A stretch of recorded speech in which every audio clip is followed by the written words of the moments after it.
Hi മക്കളുമാരെ, ഞാനിന്ന് ഉണ്ടാക്കാൻ പോകുന്ന ഒരു കൂമ്പ് തോരനാണ്. അതിനുവേണ്ടി ഞാനിവിടെ എടുത്തിട്ടുള്ള ഏത്തവാഴയുടെ കൂമ്പാണ്. ഈ ഏത്തവാഴയുടെ കൂമ്പിൻ്റെ പ്രത്യേകത എന്ന് പറഞ്ഞാൽ ഒട്ടും കയ്പില്ല. അതാണ്, നല്ല ടേസ്റ്റുമാണ്. ഏത്തവാഴ, രസകദളി, പിന്നെ ഞാലിപ്പൂവന്, ഇതൊക്കെയാണ് നമ്മളിതിന് വേണ്ടി ഉപയോഗിക്കുന്നത്. ഇതേവണ്ണം ചെറുതായിട്ട് കൊത്തി അരിഞ്ഞതിന് ശേഷം വെളിച്ചെണ്ണ ഉണ്ട്, നമ്മുടെ കയ്യിലെടുത്ത് ഒഴിക്കണം. കുറച്ച് വെളിച്ചെണ്ണ ഒഴിച്ച് ഇതേവണ്ണം രണ്ട് കയ്യിലും തേച്ച് പിടിപ്പിച്ചതിന് ശേഷം നമ്മൾ അരിഞ്ഞു വെച്ചിട്ടില്ലേ ആ കൂമ്പിനകത്ത് ഇതേവണ്ണം ഇളക്കി കൊടുക്കണം. ഇളക്കുമ്പോൾ ഉണ്ടോ, അതിന് ഒരു നൂലും ഒന്നും ഇല്ലാതെ ഉണ്ടോ, കറയൊക്കെ പോയി നല്ല ഇതായിട്ട് വരും.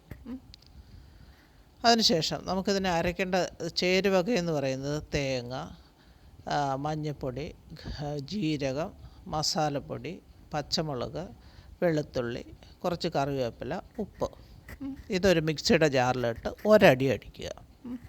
അതിനുശേഷം ചീനിച്ചട്ടി അടുപ്പിൽ വെച്ച് കുറച്ച് വെളിച്ചെണ്ണ അത് ഒഴിച്ചതിന് ശേഷം അതിനകത്തോട്ട് കുറച്ച് തോട് കളഞ്ഞ് ഉഴുന്നിടുക. തോടുള്ള ഉഴുന്നിട്ടാലും കുഴപ്പമില്ല, തോട് കളഞ്ഞ് ഉഴുന്നാണ് കുറേ കൂടെ ടേസ്റ്റ്.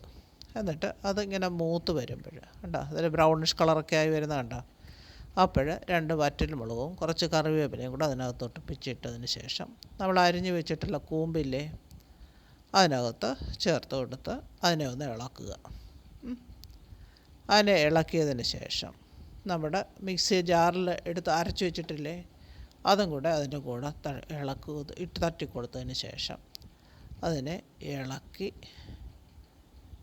ആ കൂമ്പിനകത്തിട്ട് അതിനെ ഇളക്കി നന്നായിട്ട് ഇളക്കിയതിന് ശേഷം അങ്ങ് തട്ടിപ്പൊത്തി അങ്ങ് വെച്ച് ഒരു പാത്രം കൊണ്ട് അടച്ചു വെക്കുക. അതിൻ്റെ ഒരടപ്പുണ്ട്. അടച്ചു വെച്ചതിന് ശേഷം ഒരു 10 മിനിറ്റ് കഴിഞ്ഞ് തുറന്ന് നോക്കുമ്പം നല്ല ആവിയൊക്കെ വന്ന് അതിരിക്കും. അതിനെ ഒന്ന് ഇളക്കിയൊക്കെ നോക്കുമ്പോൾ നല്ല സ്വാദിഷ്ടമായ കൂമ്പ് തോരൻ റെഡി. നല്ല ഫൈബർ കണ്ടൻ്റാണ്, അടിപൊളിയാണ്, നല്ലൊരു ഡിഷാണ്. കുട്ടികൾക്കും വലിയവർക്കും എന്തൊരു അസുഖമുള്ളവർക്കും ഇത് ഉപയോഗിക്കാം. നല്ല അടിപൊളി ഒരു തോരനാണ്, അടിപൊളി ടേസ്റ്റുമാണ്.